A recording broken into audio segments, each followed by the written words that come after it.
Welcome one more time to your program at sunset. So the beginnings of everything that we have on the face of the earth. As things were in the beginning, so shall they be at the ending. You can never fully appreciate the ending of the matter if you don't understand how it began.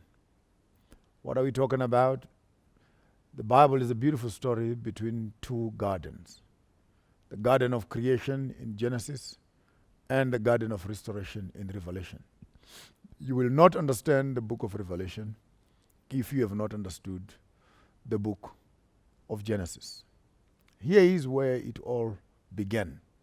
And the journey of the human soul is a traveling in the valley of life, according to Psalm 23. Yea, even if I walk through the valleys of the shadows of death, we fear no evil, for the Lord is with us. But we are traveling between two gardens, the garden of beginnings and the garden of the endings. Important for us to discuss today on your program at sunset is Genesis chapter 1, verse 1. Simply put to us, in the beginning, God. In the beginning, God. And right on top of the program, we need to remind you that everything else must follow. Yahweh must begin. The great must begin. I'm reminded of the way the Venda people greet when they go Enda. You hear that extended which is a great surprise. And in many of our African cultures, when we greet each other, it has an element of surprise. Sawubonani, tumelang, nda, kwaziwai. It's a way of meeting the surprise of creation. Genesis chapter 1 introduces us to some few very interesting words that appear there. Firstly, we hear the word beginning, which is the coming and making things out of nothing, or out of that which was nothing, or within that which was nothing, or that which had nothing in itself, or that which was present but with nothing in it. It is the presence of nothingness, even if there is something, but in it there is no substance. And this beginning needs to be understood again, that whoever reads the Bible text must firstly begin that the one who begins does not begin in the beginning. He begins the beginning. Therefore, the reader must accept that there is a creator behind everything that is created. And this God we talk about, who stands in the shadows of time, is presented in the book of Genesis not as an absent landlord, not as a man who does things after thought. He is presented in the book of Genesis as intelligent, as calculative, as mathematical, as geographical, as anatomical, as scientific, as historical, as psychological, as an architect. And all these subjects I'm mentioning above, incubated in the head, and in the hand of the one who's going to start creating. Therefore, when you look at creation, you will be a fool indeed if you look at it with stupid eyes. Not to be able to see the intelligence, the ecological intelligence, the anatomical coherence of the human body, the microclimatological conversations that are happening in the atmosphere, values of mineralogy that are found here, bacteria knowledge, pharmaceutical knowledge, and all these things, oceanology, agriculture, which are inculcated in the DNA of the universe. Therefore, we need to understand that we are dealing with intelligent creation. I know for many of us as Christians, it is good enough just to say God created and we walk away from it. For we think that by brushing off creation in that big blanket, we've actually given God, we've given Yahweh the glory that he deserves. We would have missed up the most beautiful part if we fail to study the anatomy of the Bible, the anatomy of creation, and to forensically look at the intricate balances, even of the atmospheric pressure, and the air that we breathe, the amount of oxygen that is in it, the amount of carbon dioxide that is in it, the argon gases that are in the atmosphere. Did you know that if you increase oxygen by just a small little percentage in the air, the human body becomes super active because there's too much oxygen in the air? If you reduce again the oxygen by a certain amount of air, the human body begins to behave in a certain way of even of collapse. And too much oxygen could actually make this whole world combustible. It will mean that just a little bit of a spark of fire, because there is enough oxygen, it will burn. The carbon dioxides that we are breathing out, the oxygens that we are breathing in, there is another science. While trees are letting go the oxygen, human beings are taking in the oxygen. While human beings are letting go the carbon dioxides, the trees are taking in the carbon dioxide. Right there, you begin to see one of the most intricate laws of biology and medicine. That is the relationship between the human beings and the trees, the human beings and the grass. The human being, while he is sleeping, he is actually a factory, a manufacturing factory of what supplies to the trees.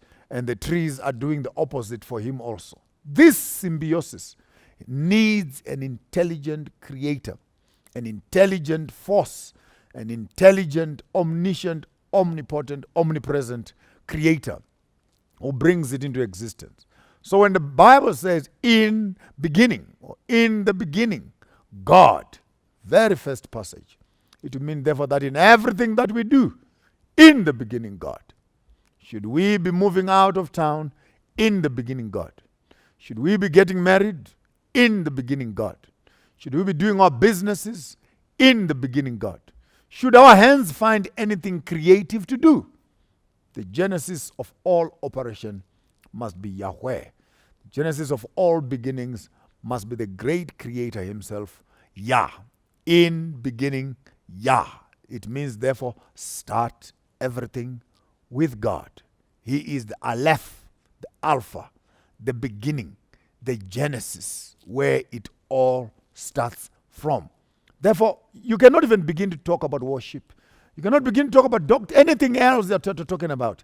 If the beginning of that conversation is not God, the ending cannot be God. We need to understand the importance of this beautifully put introduction that we find in the text. In the beginning, God. All departures must be God, and all destinations must be God. So you want to talk to me? Who are you beginning with?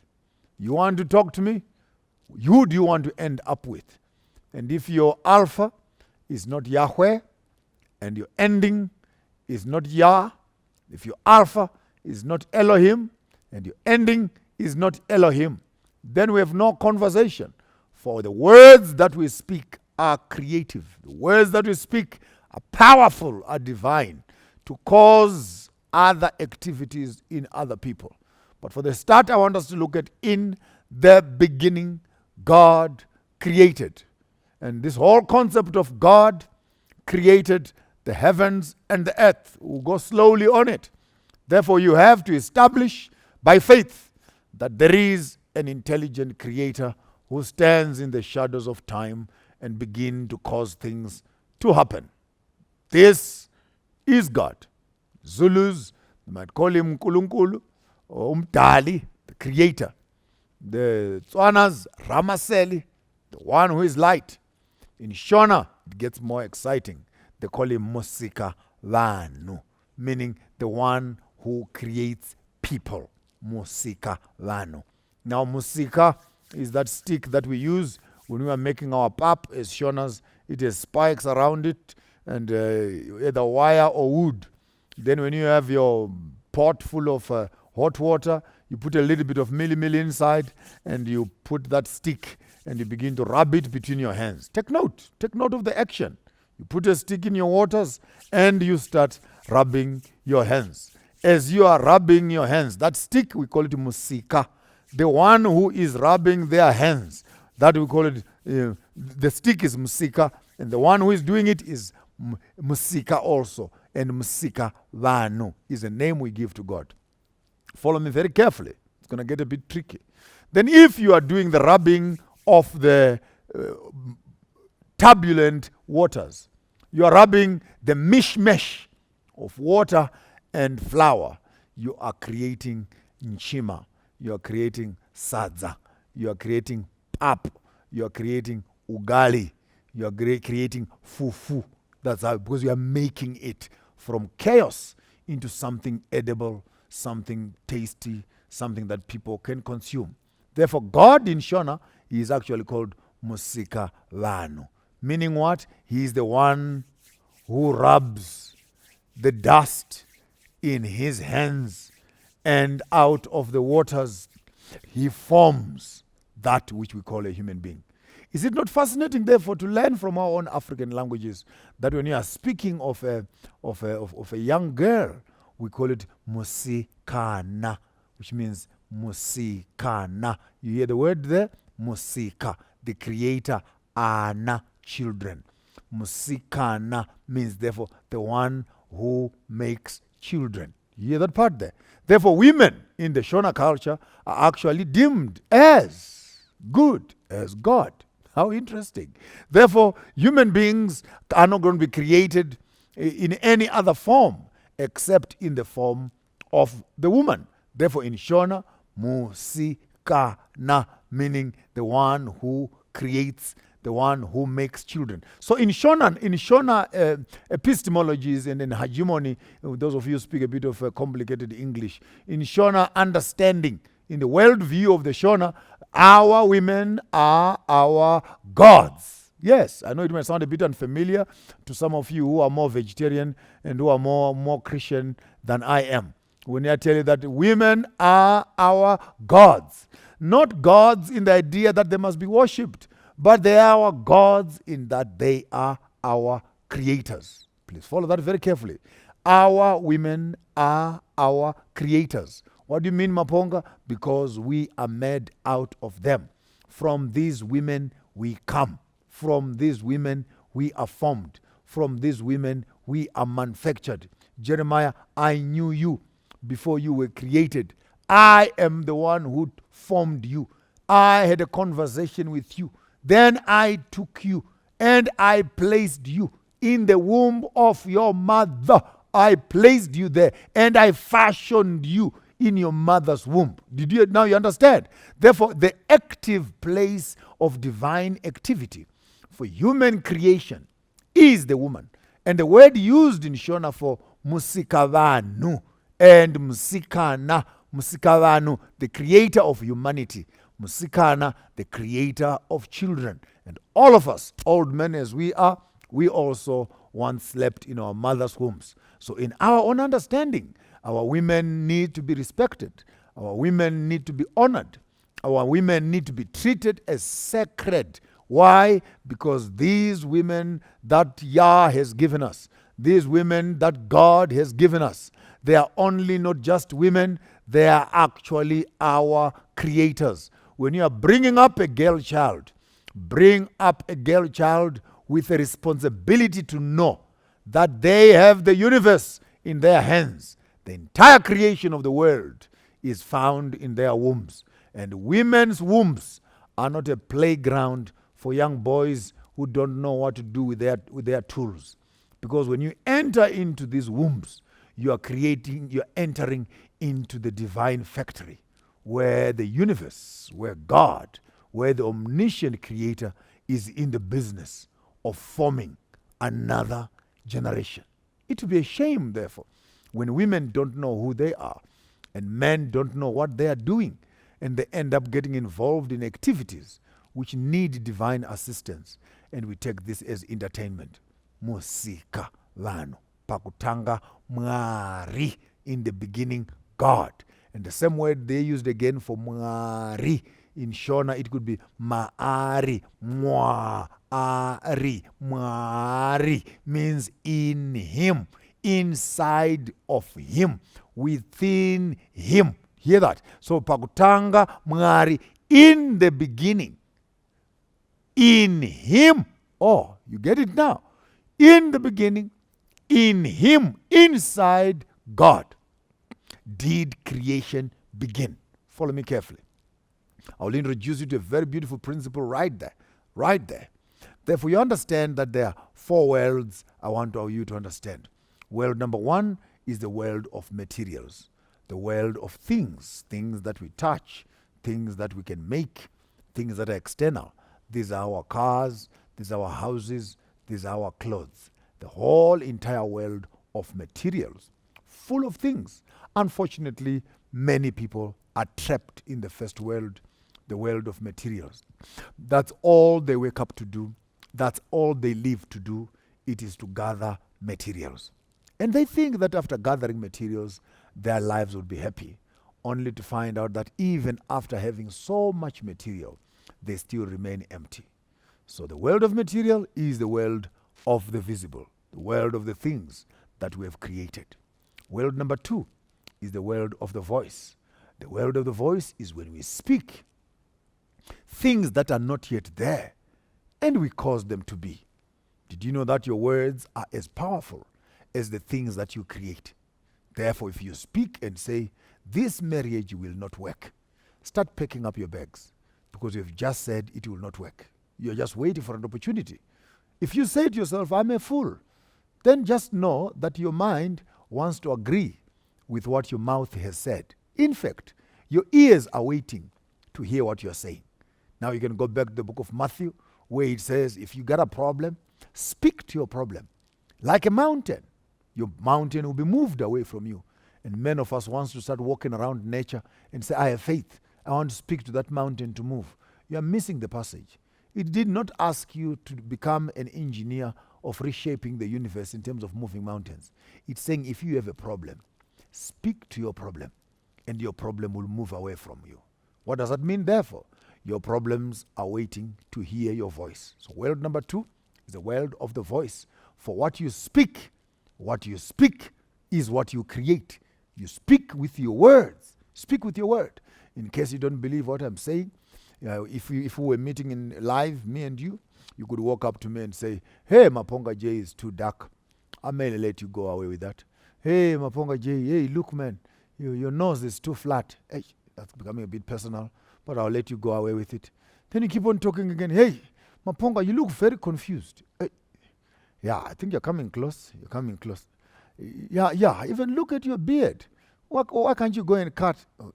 Go and find your own husband and tell them to cut their beard. Leave me alone. I'm none of your business. You can hear my response now. It's beginning to get more, it's getting warmed up. Then you keep on talking and say, yeah, Maponga J, actually you're stupid. You are a fool. I don't know what happens in these things. But as people talk to you and they speak bad things, something inside you starts boiling, something inside you starts kicking in, the hormones in your mind, in your other glands begin to say, hey, we are under attack here. This person is not our friend. Please get ready for war. And those who know me very well, my hands might start sweating, my nose might start twitching from side to side, and I might start winking. I must start winking my eye in a certain way and squinting up. My muscles are beginning to get tense and blood is beginning to flow in all areas. If you look very carefully, I might even start having a small little sweat on my brow. And if you know me well, start moving away. Start moving away. For what you spoke about has arrived. What you spoke has created what you are waiting for. And you better be very far from me. For a few minutes from now, few seconds from now, I don't know what I will have done to you. But you may end up sleeping in a very weird place full of white sheets with a few teeth missing and a few other things broken. I don't know what you will do to me, but I might know what I'm going to do to you. And because why? Because you spoke. And while you are speaking, you kept on talking until that which you were creating has become. So understand this principle, that what you speak creates what you see. You create your world with your words. You create your world with your words. I mean, sometimes even think back before you got married. Can you remember what happened? It's you who saw that woman. It's you who saw that husband. And when you finally saw her, when you went home and you're speaking to your friends, what did you tell them? Hey, my gents, I'm not saying right. saying right. I found something. But why are you talking about it? You don't just see a woman and quietly, like a demon, you quietly, no one, you tell no one. Next day you are going there to marry someone else. Hey, this is a witch. It does not happen like that. When you see something, you speak about it. And after you've spoken about it, you create it. I mean, listen to me, young ladies. The other time when you're planning to get married and you're organizing your wedding, you sit down with a piece of paper. Yes, I'm going to, it must be. You pick up a date. It's going to be white. I want burgundy, or I want maroon, I want purple, a twinge of pink, and what. You plan your day. I want catering. Basically, what you're doing right there, you are creating a day. You're creating a day. You call your planners around and you tell them what you want. And imagine when you walk up into a wedding, you must actually be able to look into the woman's eyes and see that what she spoke about, there it is. She has created it. In other words, we are able, all of us, to create our words with our words. Words are powerful. That's why the Bible says, guard your minds and your hearts, for out of it are the issues of life. Issues of life. Therefore, we need to understand that what comes out of us must be beautiful words. And then Paul says, your speech must be salted. Salted. In other words, don't speak speech that is like meat without salt. Salt it nicely. Then it is edible to other people. Mindiro nyoro inodzora kutsamwa. Shoko rinogwadza moyo rinomutsa hasha. A polite answer turns away anger. But a violent word kindles up a storm. If you look around yourself, the quality of your relationship has nothing to do with the quality of your relationship. It is with the quality of your conversation. What do you say? Do you notice when you're around the people that you love, you speak nicely. When you're around the people that you don't like, you speak badly. Therefore, you are musika. You are a creator. The question is, what are you creating with your words? What are you using your tongue for? What sort of substances are you bringing into life through your speech? For the words are living. Words are living. If you can read from the book of Hebrews, that says the word of the Lord is like a two-edged sword. I want also to put the same in yourself and say, your word is like a two-edged sword. It will cut and discern, it will separate and split the human being. Therefore, words are not just idle words. Words are creative. World number one, it is the world of the material. World number two, it is the world of the voice, where you speak things into existence. Before you even get beaten by someone, you hear them saying, "Sengizakushaya. Ndakuda kukurova manje. Ngidla." Why are you saying that? You are pronouncing a word first before action follows. Therefore, if you miss the words, you will miss the action. It's important for us to understand that human beings are created in the likeness of Yah. And as Yah's words are powerful to create, your words also are powerful to create. The world of materials, the world of the voice. The world number three is the world of information, which is the world of light, the world of knowledge. Therefore, your world of knowledge informs your world of voice. If you don't know it, you can't speak it. If you don't understand it, you can't speak it. Listen to wisdom. If your knowledge is weak, your speech is weak, and your material follows your knowledge. Therefore, it's important to have good information in your knowledge space. And your information informs the quality of your voice, and your voice creates the materials that you have. It's important, therefore, to have correct knowledge so that you can have powerful, commanding voices that can create the world that you want. World number one, the world of materials. World number two, the world of the voice. World number three, the world of light, the world of the world of wisdom. And if your lights are out, if your lights are switched off, please, guys, keep the door closed.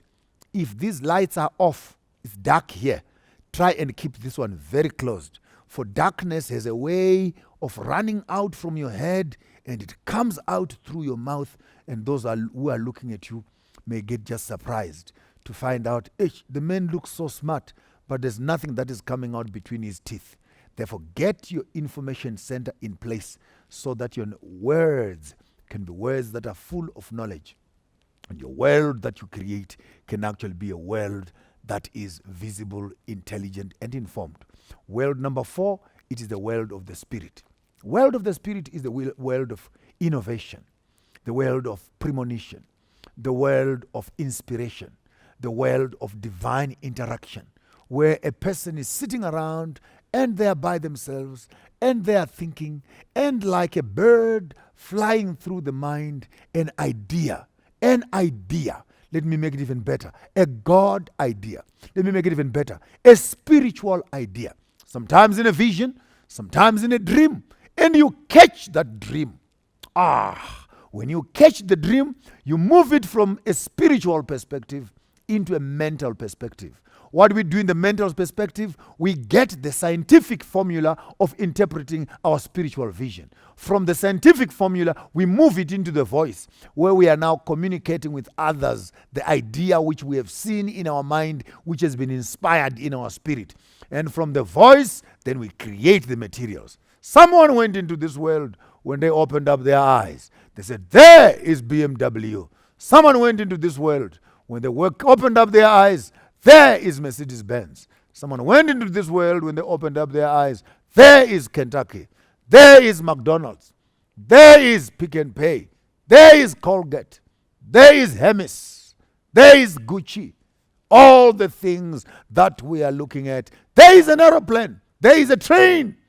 There is everything that we are looking at. Someone had a spiritual idea, and they were able to catch that idea.